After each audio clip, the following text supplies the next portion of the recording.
Click Visit Site.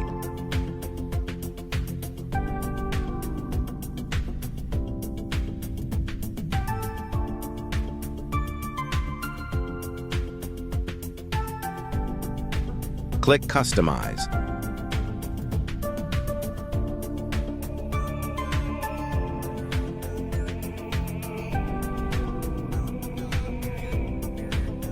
Go to Colors. Change the header color.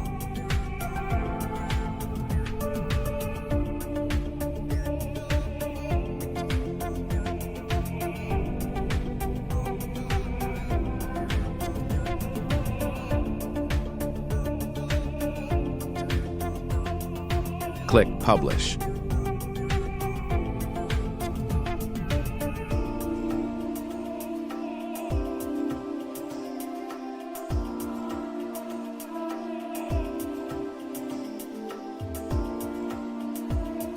Click the link in the bio to sign up wplearning101.com and start learning WordPress today.